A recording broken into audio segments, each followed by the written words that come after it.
नमस्ते, जय हिंद दोस्तों। भौतिक विज्ञान सामान्य अध्ययन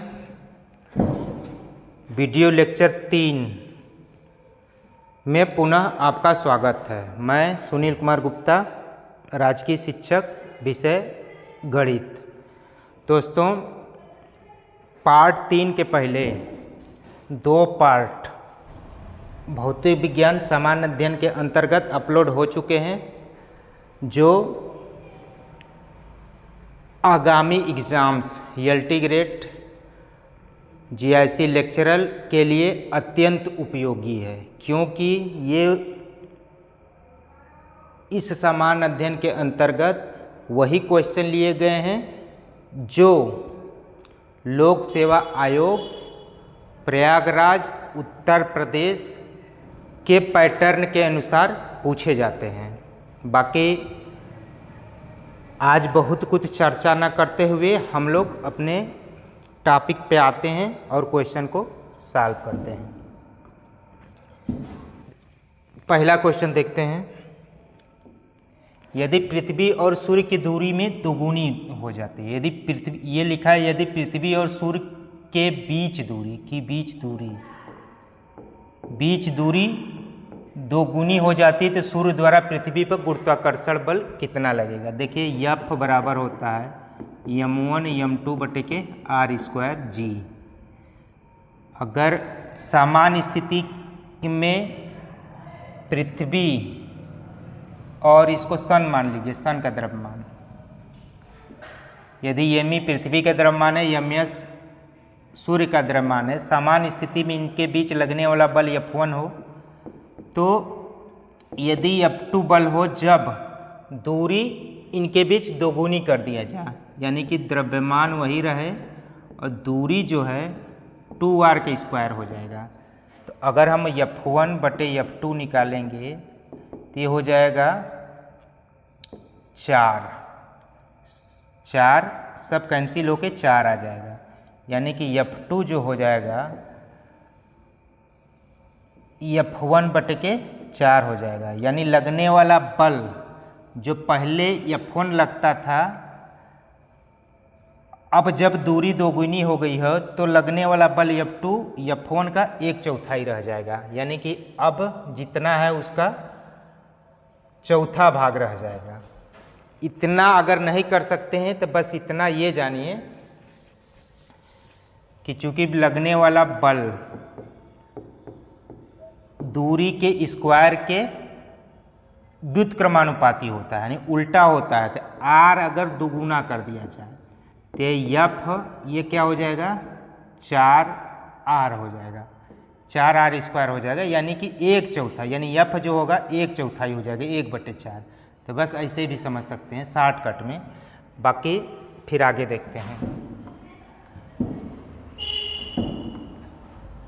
किसी वस्तु का भार पृथ्वी तल पर सभी जगहों पर समान रहता है, विषुवत रेखा पर अधिकतम होता है, ध्रुवों पर न्यूनतम होता है, ध्रुवों पर अधिकतम होता है। तो पहले हम लोग समझते हैं G बराबर होता है G बटे के r², यानी गुरुत्वीय त्वरण का मान दूरी पे डिपेंड करता है। और पृथ्वी होता कैसा है, पृथ्वी की आकृति ऐसी होती है, इलिप्सॉइड, इलिप्टिकल होती है, दीर्घवृत्ताकार होती है। ये क्या है, डिस्टेंस है। ये इसको हम लोग विषुवत रेखा बोलते हैं, विषुवत रेखा, इक्वेटर लाइन। ये जो होता है पोल, इसको नॉर्थ पोल कहते हैं, ये इसको बोलते हैं साउथ पोल। अब देखिए, विषुवत रेखा पर r का मान सबसे अधिक है, r सबसे अधिक होगा तो g सबसे कम होगा। चूँकि g और r में कैसा अनुपात है, उल्टा अनुपात है, यानी व्युत्क्रमानुपाती अनुपात है। तो विषुवत रेखा पर r का मान सबसे अधिक है, तो विषुवत रेखा पर g का मान सबसे कम होगा। अब जैसे जैसे विषुवत रेखा से ध्रुवों की ओर जाएंगे, देखिए r का मान, ये दूरी हमेशा घटते जा रहा है, और यहाँ पे न्यूनतम दूरी मिलेगा, यानी ध्रुव पर जब r का मान सबसे कम होगा तो g का मान सबसे अधिक होगा। तो g मैक्सिमम होगा कहाँ पे, पोल पर। मिनिमम कहाँ होगा, इक्वाटर पर, EQUATOR, यानी कि भूमध्य रेखा पर। इसी तरह साउथ पोल पे भी जैसे जैसे इधर ऐसे घटते जाएंगे विषुवत रेखा से ध्रुव की ओर ऐसे बढ़ेंगे तो ये डिस्टेंस कम होते जाएगा और यहाँ पर डिस्टेंस सबसे कम होगा कहाँ पर, ध्रुवों पर। तो ध्रुवों पर आर सबसे कम तो जी का मान सबसे अधिक। तो किसी वस्तु का भार जब जी सबसे अधिक होगा तो जी से ही तो भार डिफाइंड होता है, तो किसी वस्तु का भार ध्रुवों पर अधिकतम होगा। ध्रुवों पर अधिकतम इसलिए होगा कि ध्रुवों पर जी का मान अधिकतम होगा। जी का मान ध्रुवों पर अधिकतम क्यों होगा, क्योंकि ध्रुवों पर आर का मान न्यूनतम होता है। अब बाकी विषुवत रेखा पर अधिकतम होता है, गलत। हाँ, ये भी कह सकता है विषुवत रेखा से ध्रुवों की ओर बढ़ेंगे तो जी का मान बढ़ता जाता है और ध्रुव पर सबसे अधिक होता है। यानी कि कह सकते हैं कि विषुवत रेखा से ध्रुव के तरफ, चाहे वो नॉर्थ पोल हो चाहे साउथ पोल हो, बढ़ते जाएंगे तो वस्तु का भार बढ़ते जाएगा और अधिकतम कहाँ होगा, पोल पर यानी ध्रुवों पर। आगे पढ़ते हैं। लोहे की एक गेंद जिसका पृथ्वी पर भार 10 किग्रा है, पृथ्वी पर भार 10 किग्रा है तो अंतरिक्ष में क्या होगा। अंतरिक्ष में जी का मान तो 0 होता है और भार क्या डिफाइंड होता है, भार बराबर क्या होता है, यम जी। तो जी का मान अंतरिक्ष में 0 होता है तो भार क्या हो जाएगा, 0 किग्रा।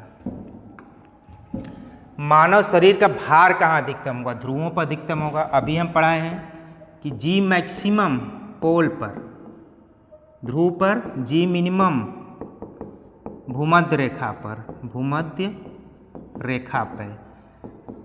तो जी से ही तो भार डिफाइंड होता है, तो भार ध्रुवों पर अधिकतम होगा और न्यूनतम कहाँ होगा, विषुवत रेखा पर भार न्यूनतम होगा। यानी यहाँ पर भार जो होगा कम होगा, न्यूनतम होगा। तो कल के ये पूछे कि मानव शरीर का भार न्यूनतम कहाँ होता है, तो विषुवत रेखा पर। अधिकतम कहाँ होता है, ध्रुव पर। ध्रुव पर अधिकतम क्यों होता है, क्योंकि ध्रुव पर गुरुत्वीय त्वरण जी का मान अधिकतम होता है। चलिए देखते हैं। वायुमंडलीय दाब का अचानक गिरना क्या बताता है। देखिए वायुमंडलीय दाब अचानक, जो हम लोग बार मीटर होता है, बार मीटर में अगर वायुमंडलीय दाब अचानक गिरता है तो ये बताता है कि तूफान आने का संकेत है। तूफान आने का संकेत, अगर वायुमंडलीय दाब अचानक से, वायुमंडलीय दाब मतलब जो पारा जो होता है, पारा का तल जो होता है अचानक से नीचे डिक्रीज करता है, अचानक से डिक्रीज करता है तो तूफान आने का संकेत होता है। लेकिन अगर धीरे धीरे गिरे मतलब सामान्य अवस्था में रहे तो स्वच्छ मौसम होता है। और शीतलहर में समय, शीतलहर के समय क्या होता है, शीतलहर के समय वायुमंडलीय दाब बढ़ जाता है जिससे हमको ठंडी ज़्यादा लगती है। तो स्वच्छ मौसम है तो सामान्य वायुमंडलीय दाब होता है। वर्षा के समय भी वायुमंडलीय दाब थोड़ा सा कम होता है, लेकिन थोड़ा सा कम होता है, बहुत ज़्यादा परिवर्तन नहीं होता। लेकिन तूफान आने वाला होता है तो वायुमंडलीय दाब, जो बैरोमीटर होता है उसमें वायुमंडलीय दाब जो होता है, जो ऐसे अंकित होता है, अचानक से गिरने लगता है। तो अचानक से गिरे तो ये तूफान आने का संकेत है। एक व्यक्ति स्थिर जल में नाव में खड़ा, यदि वह किनारे की ओर चले तो नाव, देखिए क्या होता है, ये किनारा है, ये नाव है। अगर व्यक्ति नाव में आगे की ओर चलता है तो आगे की ओर जब बल लगाएगा तो न्यूटन के थर्ड नियम के अनुसार या घर्षण, उसके पीछे की ओर प्रतिक्रिया बल लगाएगा। तो आदमी आगे बढ़ रहा है, ये नाव पानी में है, तो प्रतिक्रिया बल पीछे की ओर लगेगा, यानी नाव किनारे से बाहर जाएगी, किनारे से दूर बढ़ेगी। व्यक्ति क्या हो रहा है कि नाव में बैठकर किनारे की ओर जा रहा है, जब वो आगे बढ़ेगा तो घर्षण बल पीछे की ओर यानी प्रतिक्रिया बल पीछे की ओर लगेगी। तो प्रतिक्रिया बल पीछे की ओर लगेगी तो नाव पर एक पीछे की ओर दबाव डालेगा, तो नाव को पीछे की ओर दबाव डालेगा, नाव जल में, तो नाव क्या होगा, किनारे से दूर बढ़ेगी। पानी से भरे एक बीकर में एक बर्फ का टुकड़ा तैर रहा है, जब संपूर्ण बर्फ पिघल जाएगा तो क्या होगा, पानी की सतह में कोई परिवर्तन नहीं होगा। क्यों, देखिए बर्फ यहाँ पानी में है, ये डूबा हुआ है, तो बर्फ का भार के द्वारा विस्थापित जल का भार बराबर होते हैं। जितना बर्फ का भार होता है उतना ही जल विस्थापित करता है, उतने ही भार का जल विस्थापित करता है। अब ये बर्फ गलेगा तो विस्थापित होने वाला द्रव का भार भी कम होगा, क्योंकि इसका भार कम होगा तो उसका भार कम होगा, यानी पूरा गल जाएगा। तो ये जो विस्थापित भार है ये भी कवरअप होते जाएगा, यानी पूरा गलने के बाद ये पूरा बर्फ वहीं पर एडजस्ट हो जाएगा जहाँ पे वो द्रव को विस्थापित किया हुआ था। इतना द्रव को विस्थापित किया हुआ है ये बर्फ, तो बर्फ पूरा पिघल गया तो इसी में क्या हो जाएगा, कवरअप हो जाएगा, मतलब एडजस्ट हो जाएगी, यानी द्रव की सतह पर कोई प्रभाव नहीं पड़ेगा। ऐसा नहीं कि बर्फ गल जाए तो इसका द्रव का तल ऊपर बढ़ जाए, ऐसा नहीं है। क्योंकि जैसे बर्फ शुरुआत में जब गला नहीं था तो अपने भार के बराबर द्रव को हटाए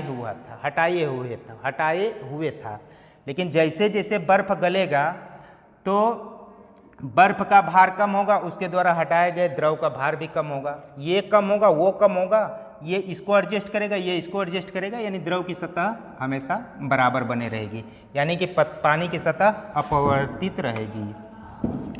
एक व्यक्ति चलती रेलगाड़ी में इंजन की ओर मुंह करके बैठा है। इंजन ये है, ये इंजन है मान लीजिए। अगर व्यक्ति यहाँ खड़ा है, एक सिक्का उछालता है इसे, तो उसे के पीछे गिरता है। सिक्का जब उछालता है तो पीछे गिरता है। पीछे क्यों गिरेगा? जब भी ब्रेक लगाएगा। ब्रेक लगाएगा तो हम इसे बाहर की ओर गिरेंगे, तो बाहर की ओर गिरेंगे तो सिक्का जब उछाले तो पीछे चला जाएगा। सिक्का वही के वही है, वास्तव में सिक्का पीछे नहीं जाता, हम बाहर की ओर जाते हैं। जब ब्रेक लगाता है तो हम बाहर की ओर जाते हैं, उछालते समय सिक्का पीछे था तो सिक्का पीछे चला जाता आगे अवमंदन के साथ, मतलब अवमंदन ब्रेक लगने के कारण। तो हो सकता है किताब, देखिए ये क्वेश्चन जो भी लिए गए वाईसीटी के बुक से लिए गए हैं। देखिए वाईसीटी के बुक्स ये यहाँ से लिए गए हैं। कुछ क्वेश्चंस के आंसर इसमें गलत हैं, उसको हम सही करके बताएंगे।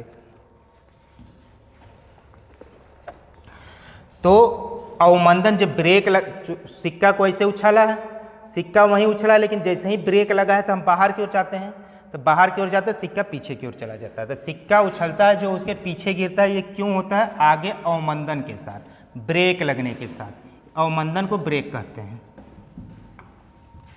नदियों में पानी के बहाव के लिए निम्न बलों में से कौन जिम्मेदार है? घर्षण बल, गुरुत्वाकर्षण बल। देखिए इस ऑप्शन में भी कंफ्यूजन है, ये तो हो गए नहीं, क्योंकि स्थिर वैद्युत बल आवेशों के बीच लगता है, चुंबकीय बल चुंबक के बीच लगता है, ये दोनों तो होंगे ही नहीं। बात यह है घर्षण बल, गुरुत्वाकर्षण बल।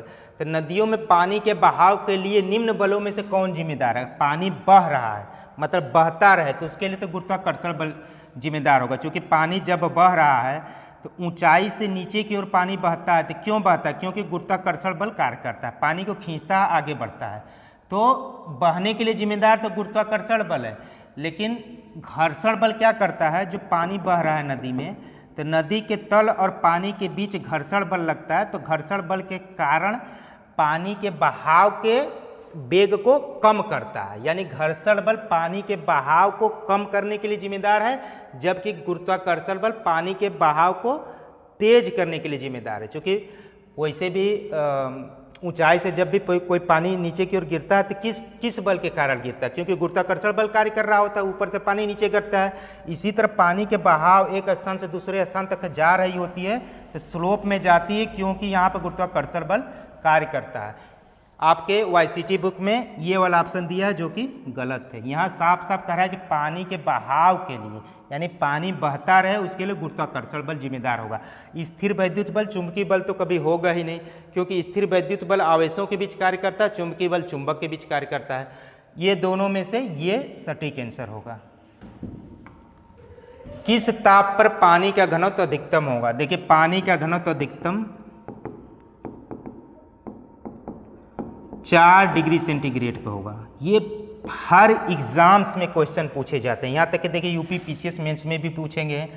4 डिग्री सेंटीग्रेड पर पानी का घनत्व अधिकतम होगा, इसलिए कि इस डिग्री सेंटीग्रेड पर पानी के अणुओं के बीच की दूरी क्या होती? न्यूनतम होती। जब अणुओं के बीच की दूरी न्यूनतम होती है तो घनत्व क्या होगा? अधिकतम होगा।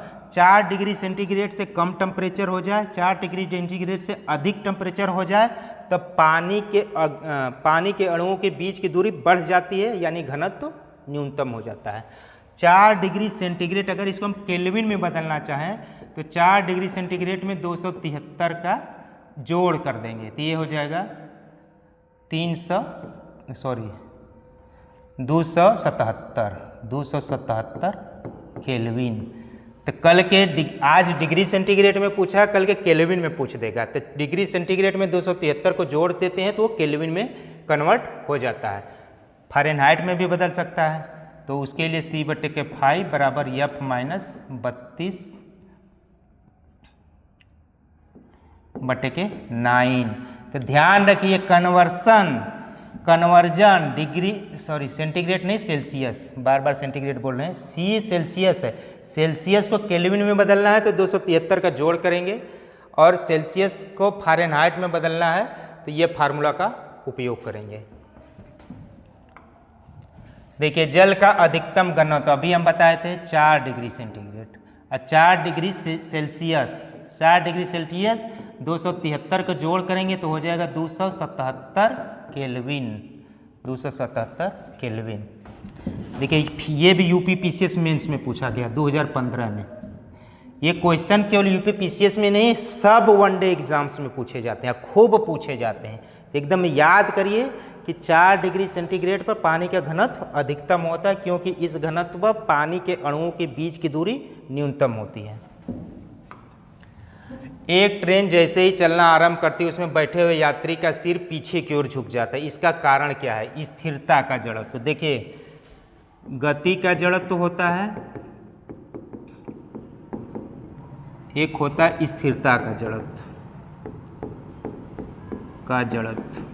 पहले तो ये जानना है कि जड़त्व क्या होता है। जड़त्व वो चीज़ होता है कि कोई क्रिया हो रहा है तो वही क्रिया बनाए रखें, मतलब जिस पोजीशन में उसी पोजीशन में रहने के प्रयासरत को जड़त्व कहते हैं। अगर कोई व्यक्ति चल रहा है तो चलना ही उसके लिए शौक है, मतलब चलते ही रहे तो उसकी जड़त्व कहलाएगी। अगर कोई स्थिर है तो स्थिर रहने की कोशिश करता है, उसी को जड़त्व कहते हैं। यानी कि कोई अपने मूल पोजीशन को न ही बदले, अपने जिस पोजीशन में उसी पोजीशन में रहे, उसी को हम लोग जड़त्व कहते हैं। जड़त्व से संदर्भ केवल स्थिरता का आ रहा है, लेकिन ऐसा है नहीं। अब बात यह है कि गति का जड़त्व और स्थिरता का जड़त्व क्या होता है। देखिए जब हम अचानक से स्थिर है, ट्रेन अचानक से चल जाती है तो हमारा पूरा शरीर ट्रेन से लगा हुआ नीचे वाला पोर्शन पैर ट्रेन से लगा है और ऊपर वाला पोर्शन ट्रेन से ऊपर है। तो जैसे ट्रेन चलना स्टार्ट करती है तो ये क्या करता है, नीचे वाला पोर्शन उसी की गति में गतिमान हो जाता है। तो अब नीचे वाला पोर्शन जो ट्रेन से टच में है गतिमान हो जाता है। तो शुरुआत में क्या था, सब स्थिर था। शुरुआत में एक व्यक्ति ट्रेन में बैठा हुआ था, ये व्यक्ति है, लेकिन ट्रेन जैसे ही चल दे ये एकदम इसी स्थिति में बना रहना चाहता है। लेकिन जैसे ही ट्रेन चलती है तो ये नीचे वाला पोर्शन व्यक्ति का जो पैर है ये ट्रेन के साथ गतिमान हो जाता है, क्योंकि यही पैर जो ट्रेन के साथ नीचे वाले पोर्शन से टच में है। अब ये पैर आगे की ओर गया, हालांकि ये वाला पोर्शन सर वाला पोर्शन वहीं के वहीं है, लेकिन चूंकि ये आगे जाता है तो ये लगता है कि पीछे हट रहा है। पीछे हटता नहीं, वो वहीं के वहीं है, बस नीचे वाला पोर्शन आगे की ओर बढ़ता है। तो कोई भी चीज़ आगे की ओर बढ़ता है तो ये स्थिर रहते हुए भी लगता है कि पीछे की ओर जा रही है। ठीक वैसे ही जब हम बस में बैठे होते हैं तो बस चल रही होती, लेकिन लगता है कि पेड़ चल रहे हैं, पेड़ या जो पेड़ रहते हैं, पशु पक्षी रहते हैं, सब चलता हुआ दिखाई देते हैं। तो ये स्थिर अवस्था था, लेकिन ट्रेन जैसे ही चला ये ऊपर वाला पोर्शन पीछे की ओर गतिमान हो गया। तो इसको कहते हैं, ये ऐसा क्यों होता है, स्थिरता के जड़त्व के कारण। लेकिन अगर कहे एक ट्रेन जैसे ही चलना आरंभ करती है उसमें बैठे हुए यात्री का सिर पीछे की ओर झुकता है, ये स्थिरता के जड़त्व के कारण होता है।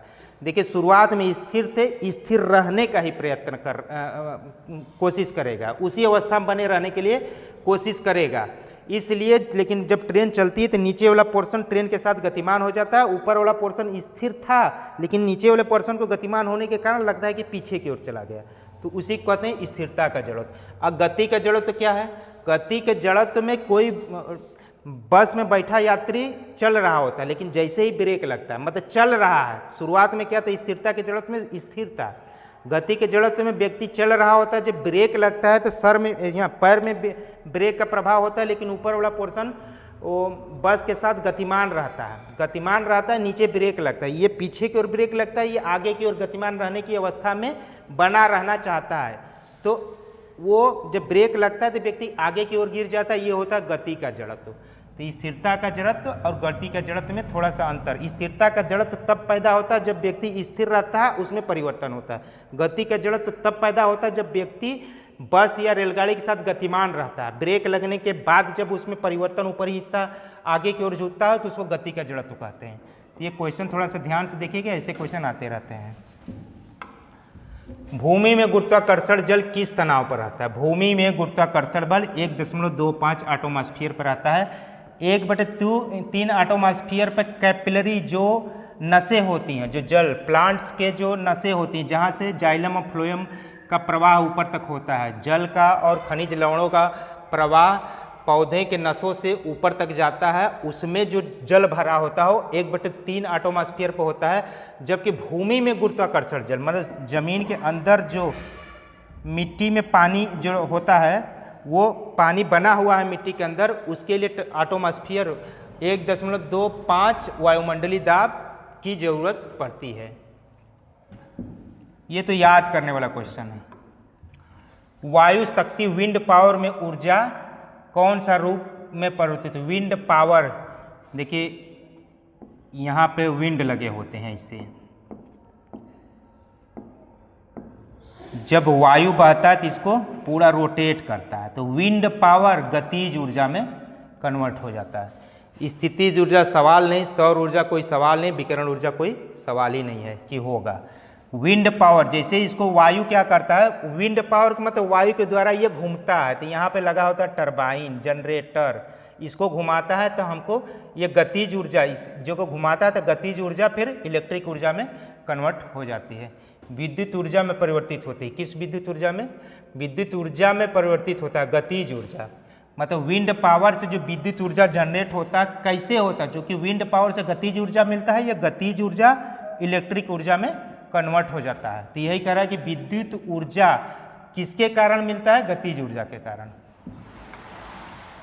समुद्र में तैरते हुए आइसबर्ग का कितना भाग समुद्र की सतह से ऊपर होता है? देखिए, जो समुद्र की सतह से कोई बर्फ समुद्र में ले जाएंगे, अगर उसको तैरा दें तो 1/9 भाग ऊपर रहेगा और 1/9 भाग यानी कि 8/9 भाग डूबा रहेगा। ऐसा क्यों होता है? ऊपर क्यों है? चूंकि बर्फ का घनत्व जो होता है, बर्फ का घनत्व होता है 0.97 समथिंग होता है, और समुद्र के जल का घनत्व जो होता है, समुद्र के जल का घनत्व जो होता है ये होता है 1.025। अब देखिए, बर्फ का घनत्व कम है, घनत्व कम है इसलिए तैरता रहता है। कम, उतना भी कम नहीं, लगभग इसके बराबर है। तो बहुत कम मात्रा इसका भाग, बर्फ का बहुत कम भाग, यानी केवल 1/9 भाग ऊपर तैरेगा, बाकी 8/9 भाग नीचे डूब जाएगा। अगर घनत्व बराबर होता तो ये ठीक इसके तली सतह पर होते, ये इसके सतह पर ऐसे होते, लेकिन वही बर्फ का घनत्व जल के घनत्व से अधिक हो जाता तो एकदम डूब जाता। तो इस पे तैर रहा है, तो कितना तैर रहा है? 1/9 भाग ऊपर है, 8/9 भाग नीचे डूबा हुआ है। ये ऊपर इसलिए है क्योंकि बर्फ का घनत्व समुद्र के जल के घनत्व से कम है, बहुत ज़्यादा कम नहीं है। देखिए, ये 0.97 है, ये 1 है, लगभग 0.3 का फर्क है, 0.03 का फर्क है। तो थोड़ा सा फर्क है, तो थोड़ा सा भाग ऊपर दिख रहा है, बाकी मैक्सिमम भाग तो नीचे डूबा हुआ है। कभी कभी ये परसेंटेज में पूछता है, कितना परसेंटेज भाग ऊपर दिख रहा होता है, कितना परसेंटेज भाग डूबा हुआ होता है, लेकिन पूछता है। ये केवल डिपेंड करता है घनत्व पे। तो 1/9 भाग ऊपर दिख रहा होता है। अंतरिक्ष यात्री निर्वात में सीधे खड़े नहीं रह सकते, क्योंकि वहाँ पर गुरुत्व नहीं होता। एक्चुअली गुरुत्व नहीं होता, लेकिन कुछ स्टैंडर्ड्स बुक में पढ़ेंगे तो बहुत सारे ग्रह पृथ्वी की परिक्रमा कर रहे होते हैं। जैसे चंद्रमा पृथ्वी की परिक्रमा कर रहा है तो गुरुत्व है, परिक्रमा कर रहा है, हम किसी की परिक्रमा करते हैं तो कुछ न कुछ आकर्षण होता है। तो आकर्षण है तो ऐसा नहीं कह सकते कि गुरुत्व ही नहीं है अंतरिक्ष में। अंतरिक्ष में चंद्रमा भी आता है, चंद्रमा पृथ्वी का चक्कर लगाता है, तो पृथ्वी का चक्कर लगा रहा है तो कोई न कोई आकर्षण बल है, इसलिए चक्कर लगा रहा है तो आकर्षण बल है, तो गुरुत्वीय बल भी होगा। लेकिन चूंकि हमेशा प्रवृत्ति ग्रहों की क्या होती, पृथ्वी की ओर गिरने की होती है, तो पृथ्वी की ओर हमेशा गिरे रहते हैं, हमेशा जो भी पृथ्वी का चक्कर लगाते हैं वो हमेशा गिरते रहते हैं। फिक्स कोई बल लगाकर खड़ा हो ही नहीं सकता, हमेशा गिरने के प्रवृत्ति के कारण हमेशा लौटते हुए तैरते हुए दिखाई देते हैं अंतरिक्ष यात्री। गुरुत्व नहीं होता ये कारण है भी, लेकिन एकदम से नहीं कहा जा सकता कि गुरुत्व नहीं है। बाकी ये सब ऑप्शन तो होंगे ही नहीं, तो यही तो होगा। बाकी इन जनरल बस इसका आंसर ये होगा कि गुरुत्व नहीं होता। जब एक चलायमान वस्तु का वेग दुगुना हो जाता है तो उसके गतिज ऊर्जा क्या हो जाएगी? गतिज ऊर्जा बराबर क्या होता है? 1/2 mv²। गतिज ऊर्जा काइनेटिक एनर्जी, इसको कहते हैं हम लोग काइनेटिक एनर्जी। जब वेग को दोगुना कर देंगे, तो वेग को दोगुना कर देंगे तो काइनेटिक एनर्जी क्या हो जाएगी? 4 गुना हो जाएगी, 4 गुना। इसको लगाना चाहे तो लगा सकते हैं, क्योंकि kinetic energy is proportional to, इतना लगाने की जरूरत नहीं है। काइनेटिक एनर्जी v² के प्रोपोर्शनल है, अनुक्रमानुपाती, तो ये बढ़ेगा तो ये बढ़ेगा, ये दुगुना बढ़ेगा तो ये टोटल 4 गुना हो जाएगा, यानी काइनेटिक एनर्जी 4 गुना हो जाएगी।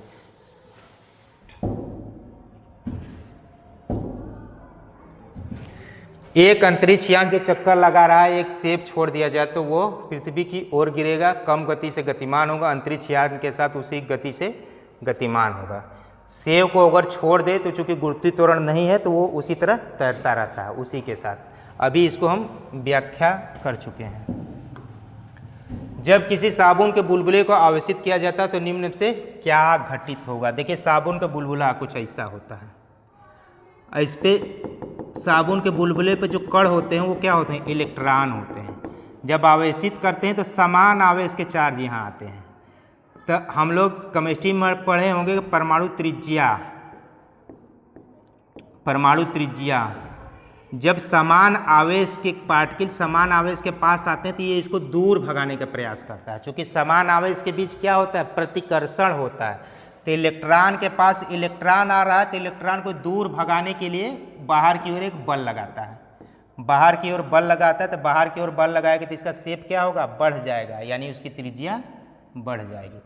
थोड़ा सा बढ़िया क्वेश्चन है ये, तो ये ध्यान दीजिए। साबुन के बुलबुले को आवेशित किया जाता है, फिर से बता दे रहे हैं, साबुन के बुलबुले को आवेशित किया जाता है तो इस पर जो इलेक्ट्रॉन है, बाहर से आने वाले इलेक्ट्रॉन का मतलब आवेशित करने के बाद जो इलेक्ट्रॉन आते हैं, क्योंकि इलेक्ट्रॉन दोनों पे सेम चार्ज है तो इलेक्ट्रॉन के आने का विरोध करेगा, यानी उसको बाहर की ओर भगाएगा, यानी बाहर की ओर एक बल लगाएगा।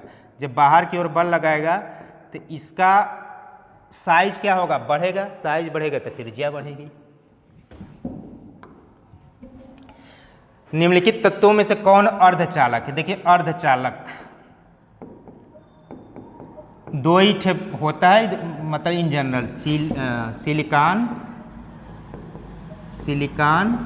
जर्मेनियम,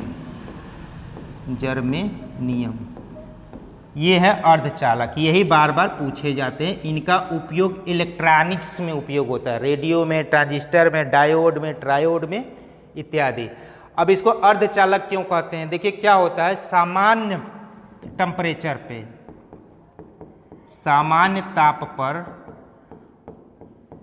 अर्धचालक में चालकता का गुण होता ही नहीं है, यानी कम होता है, यानी कि उसको अर्धचालक में करंट फ्लो नहीं होगा। तो सामान्य टेम्परेचर पे ये होते हैं अचालक होते हैं, मतलब कुचालक होते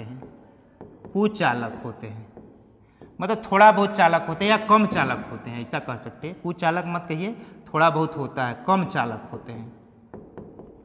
लेकिन अगर टेम्परेचर को बढ़ा दें, ताप को बढ़ा दें का मतलब फिर ऊपर बढ़ा दें तो चालकता बढ़ जाएगी, फिर चालकता क्या हो जाएगी? चालकता बढ़ जाएगी। यानी शुरुआत में चालक नहीं थे, लेकिन टेम्परेचर को बढ़ा दिए तो अर्धचालक की चालकता बढ़ गई, यानी चालक और अचालक के बीच में है, इसलिए इसको कहते हैं अर्धचालक। अर्धचालक क्या है? सिलिकॉन। जर्मेनियम भी अर्धचालक होता है। बाकी एल्युमिनियम क्या होता है? चालक होता है। सबसे शुद्ध चालक क्या होता है? चांदी। चांदी की चालकता सबसे अधिक होती है, उसके बाद एल्युमिनियम को होती है। शीशा का तो कुछ चालक के श्रेणी में रखा जाता है, शीशा कोई चालक है ही नहीं, थोड़ा बहुत होता है। बाकी ये है, किसी पिंड का अधिकतम भार निम्नलिखित में से किसमें होता है? देखिए, वायु, जल, हाइड्रोजन और नाइट्रोजन। किसी पिंड का अधिकतम भार, देखिए किसी पिंड का जो होता है भार जो डिपेंड करता है इसके घनत्व पर, और पिंड के जगह अगर कोई द्रव हो या गैस हो तो उस पर लगने वाले उत्प्लावक बल पे डिपेंड करता है।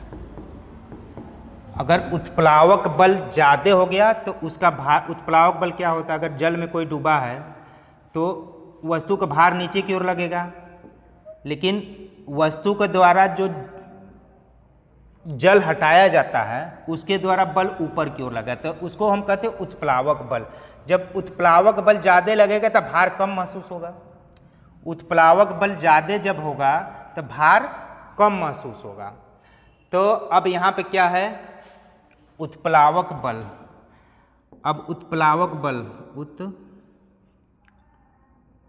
अब उत्प्लावक बल जो होता है, अगर घनत्व बढ़ जाए, घनत्व कम हो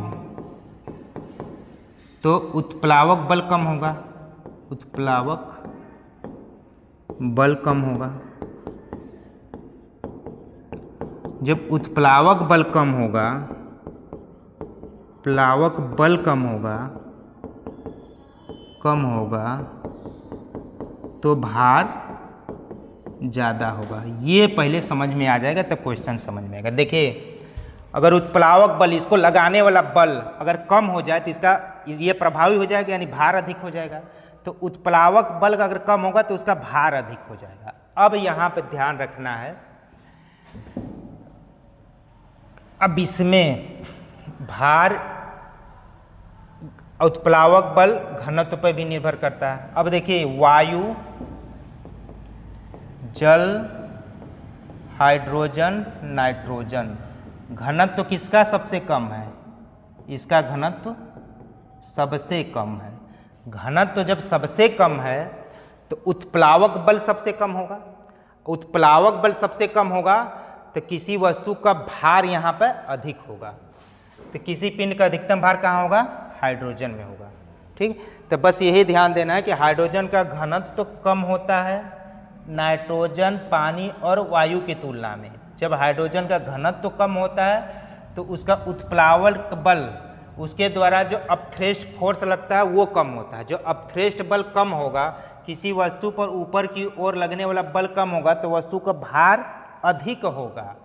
तो किसी पिंड का अधिकतम भार किस में होगा? हाइड्रोजन में होगा।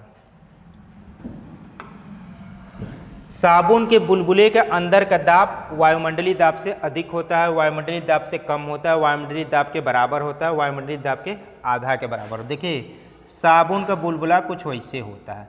साबुन के बुलबुला, देखिए एक सरफेस टेंशन होता है, किसी भी जल की सतह होती है तो उस पर एक पृष्ठ तनाव कार्य करता है। पृष्ठ तनाव क्या करता है? वो हमेशा किसी चीज़ को सिकोड़ने का कार्य करता है। जल के बुलबुले, छोटी छोटी जल के बूंदें होती, गोल रूप धारण किए हुए हैं। ऐसा इसलिए क्योंकि उसमें सरफेस टेंशन है, मतलब पृष्ठ तनाव के कारण जल की बूंदें गोलाकार होती है। बस ये जाने कि पृष्ठ तनाव के कारण जल की बूंदें गोलाकार होती हैं।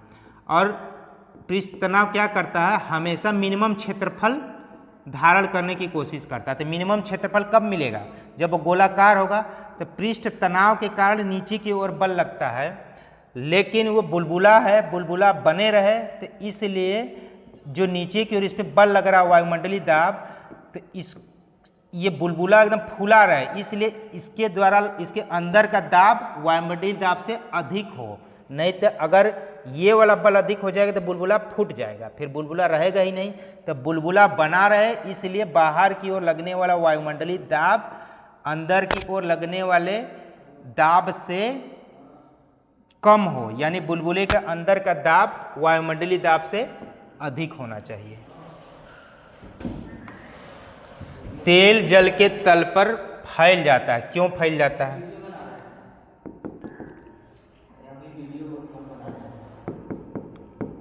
तेल जल के सतह पर फैल जाता है। देखिए इसके दो कारण हैं।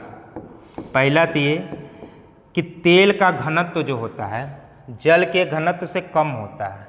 जिसका घनत्व कम होगा वो तैरेगा और घनत्व ज़्यादा होगा तो डूब जाएगा। तेल जल के सतह पर तैर रहा है तो पक्का है तेल का घनत्व जल के घनत्व से कम है। तेल जल की अपेक्षा कम घना है, ये तो सही हो गया। और दूसरा चीज़ क्या है? Surface tension. तेल के ऊपर लगने वाला सरफेस टेंशन जो होता है, मतलब तेल का पृष्ठीय तनाव जल के सतह के पृष्ठीय तनाव से कम होता है। पृष्ठीय तनाव मतलब सरफेस टेंशन, यानी कि जल के सतह पर जो सरफेस टेंशन। अब सरफेस टेंशन क्या होता है? जल के सतह पर एक छोटा पतला सा लेयर होता है जो कि किसी वस्तु को डूबने नहीं देता है। जैसे मच्छर होते हैं पानी में नहीं डूबते। पानी में इसलिए नहीं डूबते क्योंकि जल पे क्या होता है? एक तनाव बल कार्य करता है। जल के ऊपर एक फोर्स कार्य करता है, एक तनाव बल कार्य करता है। वही तनाव बल के कारण, यानी जल के सतह पर जो सरफेस टेंशन होता है उसी बल के कारण मच्छर पानी में डूबता नहीं है। तो पृष्ठ तनाव क्या होता है? जल की सतह पर एक छोटी पतली सी लेयर होती है, उसको पृष्ठ तनाव कहते हैं। कोई वस्तु पानी में डूब जाएगी, ये डिपेंड करता है कि उस जल का पृष्ठ तनाव कम है या ज़्यादा। पृष्ठ तनाव अधिक होगा तो पानी में नहीं डूबेगी, पृष्ठ तनाव कम है तो ऊपर की ओर कोई बल नहीं लगेगा, यानी उसी पे फैल जाएगी। और दूसरा चीज़ ये है कि जिसका घनत्व कम होगा वो द्रव की सतह पर तैरेगा, और जिसका घनत्व ज़्यादा होगा द्रव में डूब जाएगा। बाकी ये लोहे की सुई पारे की सतह पर किस कारण तैरे? पारे की सतह पर नहीं है, पानी की सतह पर होगा। पानी की सतह पर किस कारण से तैरती है? पृष्ठ तनाव के कारण। लोहे की सुई पानी की सतह पर, पानी की सतह है ना, लोहे की पतली से सुई है, तो इसे अगर आराम से फेंकेंगे तो इसके तैरेगी। उसका कारण ये कि सतह पर एक पतली सी लेयर होती है, उसी को कहते हैं पृष्ठ तनाव। उस पतली लेयर के कारण ऊपर की ओर एक बल लगता है। इसी ऊपर की ओर बल लगने के कारण पतली छोटी सी सुई इस पर तैरती रहती है। लेकिन आराम से रखेंगे तब, अगर झटका से इसे फेंकेंगे तो वो भी डूब जाएगा। लेकिन अगर तैर रही है तो पक्का उसका कारण है पृष्ठ तनाव, यानी जल की सतह पर लगने वाला जो बल होता है सुई को ऐसे बैलेंस किए हुए होता है। एक सुई पानी में डूब जाती है जबकि लोहे से बना जहाज पानी पर तैरता है। सुई पानी में डूब जाती है क्योंकि सुई का घनत्व उसके द्वारा हटाए गए जल के घनत्व से अधिक होता है। कोई भी पिंड है पानी में डूब जाएगी। कब डूब जाएगी? जब उस वस्तु का भार उस वस्तु के द्वारा हटाए गए पानी के भार से अधिक हो जाए तो वो डूब जाएगा। अगर कोई वस्तु डूब नहीं रही, तैर रही, तो उस वस्तु का भार उस वस्तु के द्वारा हटाए गए द्रव के भार से कम है। अब यहाँ पर सुई डूब जाता है तो सुई छोटा सा होता है, उसका घनत्व अधिक होता है, और उसके द्वारा हटाया गया नुकीला भाग से बहुत थोड़ा सा पानी हटाया जाता है। तो पानी बहुत थोड़ा सा हटाया गया तो पानी का भार कम हो जाएगा और सुई का भार अधिक हो जाएगा, सुई डूब जाएगी। जबकि लोहे से बना जहाज, इतना बड़ा जहाज होता है, ऐसे होता है, ये तैरते रहता है। कारण ये है कि बड़ा तो है लेकिन इसके द्वारा हटाया गया जो जल का भार है इस पूरे जहाज के भार से कम है तो ये तैरते रहता है। इसका भार इस हटाए गए जल के भार से कम है इसलिए तैरता रहता है। अगर इसका भार इसके द्वारा हटाए गए जल के भार से अधिक हो जाता तो ये डूब जाता। पानी के द्वारा हटाए गए जल का भार, सुई के द्वारा हटाए गए जल का भार सुई के भार से कम था, इसलिए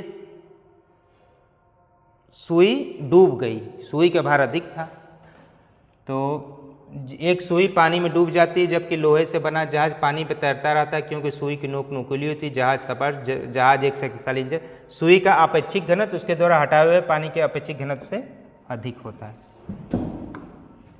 जब कोई जहाज नदी से सागर में प्रवेश करता है, नदी के जल का घनत्व कम होता है, जबकि सागर के जल का, समुद्र के जल का घनत्व अधिक होता है। तो जब इसमें नदी में अगर कोई नाव है, इतना पोर्शन तक डूबा हुआ है, इतना पोर्शन डूबा है, तो ये अगर समुद्र में चली गई तो इतने पोर्शन डूबेगा। कारण ये है कि समुद्र के जल का घनत्व अधिक होता है, नदी के जल का घनत्व कम होता है। तो कम घनत्व है तो ज़्यादा डूब जाएगी, और यहाँ जल का घनत्व अधिक है तो कम डूबेगी। तो इसका मतलब कि कुछ ऊपर उठ जाएगी। जब कोई जहाज नदी से सागर में प्रवेश करता है तो कुछ ऊपर उठ जाएगी, कुछ ऊपर उठ जाएगी, मतलब वो डूबेगी ही नहीं, कम डूबेगी। दोस्तों आज के लिए इतना ही, बाकी आगे के क्वेश्चन के लिए आप बने रहिए। धन्यवाद।